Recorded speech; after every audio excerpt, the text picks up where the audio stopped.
everyone, my name is Stephanie and today I decided to do my TED Talk on mindfulness and how you can incorporate it into your own lives as a human being, as well as how do you integrate it into your classroom and how can you make it a part of your practice as a teacher.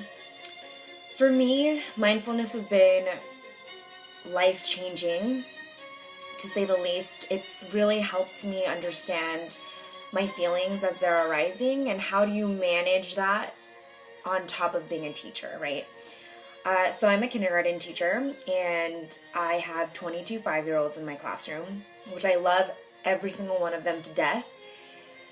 But at the same time, it is a lot of work. You have 22 kids who all are at different levels, who have a variety of needs.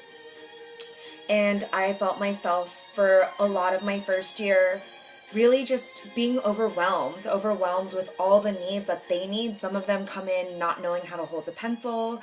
Some of them come in, never having gone to preschool. And how can I, as one person, differentiate for all of my students? And that was what was really hard for me when I first began as a teacher. And learning mindfulness for me and how to apply it to my own life, as well as how to set rituals and routines up in the classroom, has really helped me have more of a calming presence to my teaching. I think that for a long time I felt stressed out, trying to get the curriculum and everything taught at the end of the day. So if you look in my artifacts, which is linked below, I have 2 resources with you that I'm going to share that I read through an electives course at GHU, through LMU, sorry. And the 2 are these 2 books, Teach, Breathe, Learn, and Mindful Teaching and Teaching Mindfulness. And these both are really, really great. It helps you as an individual be able to capitalize on what you need to feel more at ease and more calm in your life, as well as how do you teach this to kids? Like, how can you get kids to be agents of their own emotion and change? So originally I took these classes because I really wanted to know how can I be mindful as a teacher and not feel stressed out all of the time. And so in this book is great because it goes through a teacher's experience and she talks about different things. I'll open the chapters up for you. So she goes over what mindfulness is, how do you breathe mindfully, how do you eat mindfully, how do you take those moments in the day to really recenter yourself and feel ready. I remember clearly one of her chapters, she talks about you don't get a lot of time during the day as a teacher, and so she uses her bathroom breaks to deep breathe, to really recenter and refocus herself before the next period, right? And so for me as a kindergarten teacher, sometimes I don't get as many bathroom breaks as I would like, but something that I've been trying more is taking time at lunch to mindfully eat and not just shove my face. When I was a first-year teacher, I gained a lot of weight just because I was stressed out, so I was eating all these foods and just really just shoving it back and grading some papers and doing JTO on the side, and that was really unhealthy for me. And so learning mindful eating has helped me really appreciate where my food comes from, what I'm choosing to put into my body to nourish it. And it's my break from the day. It clears my mind and it helps me get set into the afternoon schedule.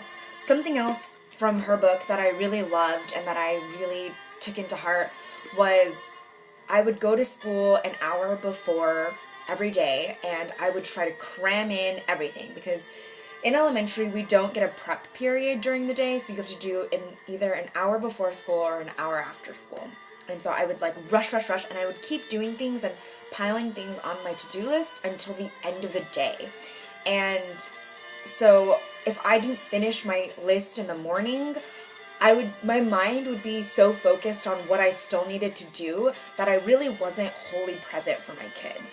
And so in her book, she talks about 5 minutes before the bell, taking a moment and recentering yourself and getting yourself ready for the day, getting yourself ready to see your kids and really greet each one of them at the door, being able to breathe and take a breather and know that your list will still be there and that you can do it at the end of the day, or you can do it during those recesses. But it really is important to have that moment to take a moment and to really just breathe and focus and get ready and conquer the day like, it's any other day.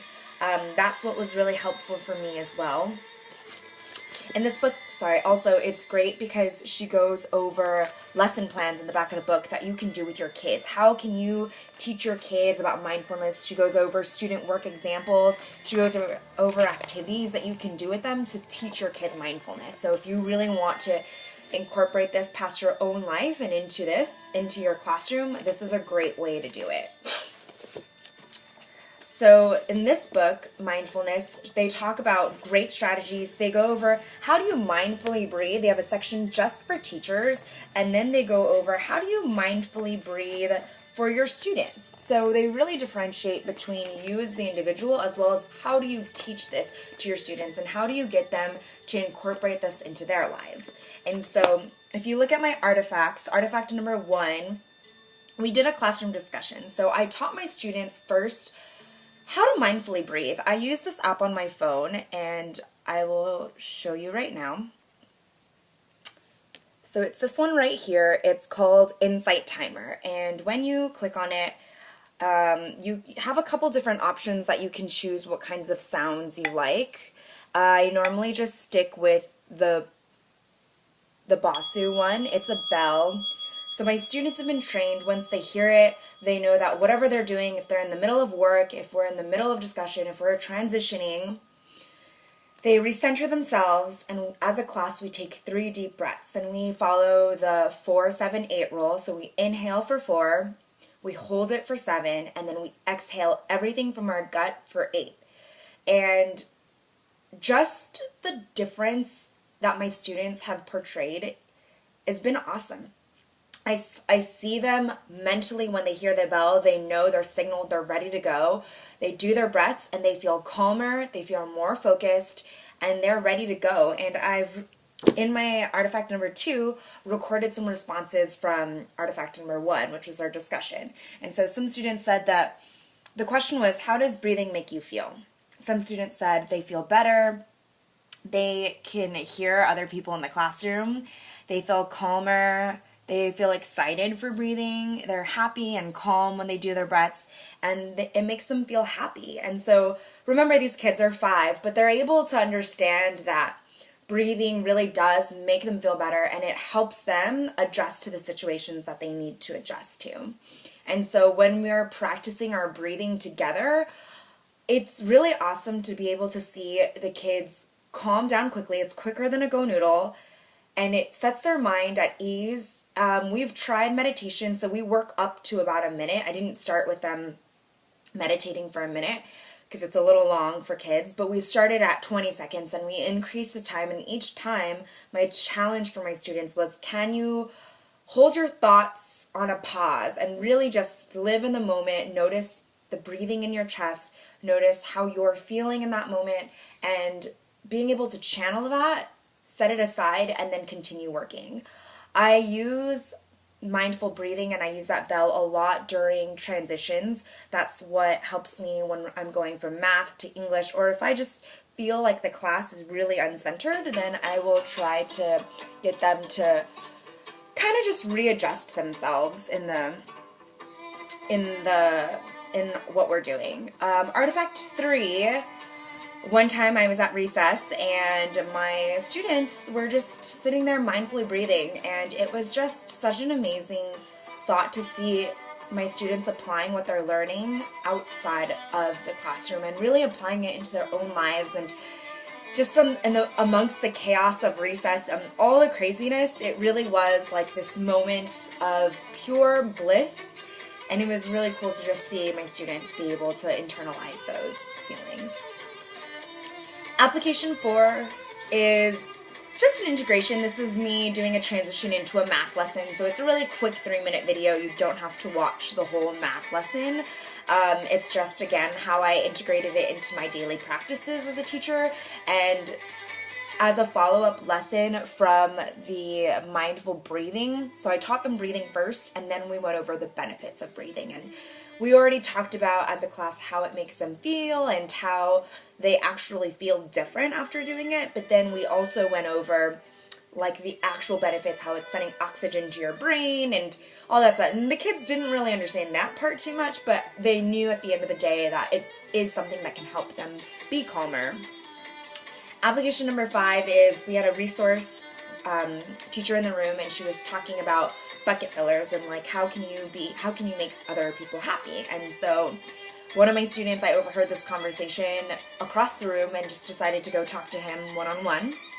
And he, at the time, the question was, draw a picture of something a bucket filler would do.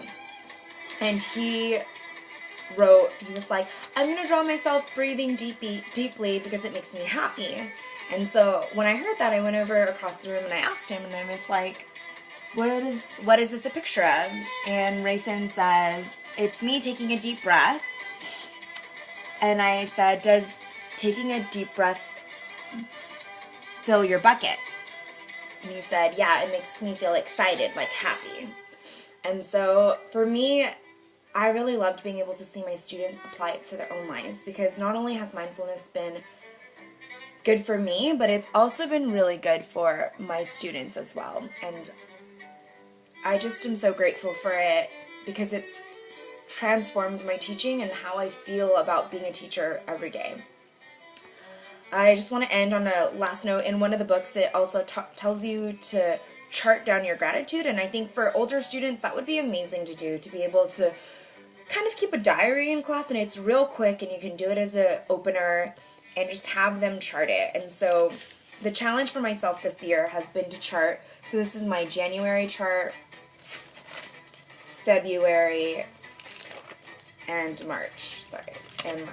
So every month, every day, I've been charting down 3 things that makes me feel excited, and it makes me feel happy and just grateful to be here in this moment. And so I'm so appreciative of this particular course because these books are amazing and they've been so transformational in my teaching practice, and I hope that you all walk away with one thing from this presentation. Sorry, I know it's really long and you don't have to listen to all of it. You could have just cut out 8 minutes, but I just feel really passionate about this topic, and I think for me it's so important for people as teachers to feel whole before they can give and serve others. And so thank you all for tuning in. Hopefully you enjoyed it. Hopefully you got something that you can implement into your classrooms.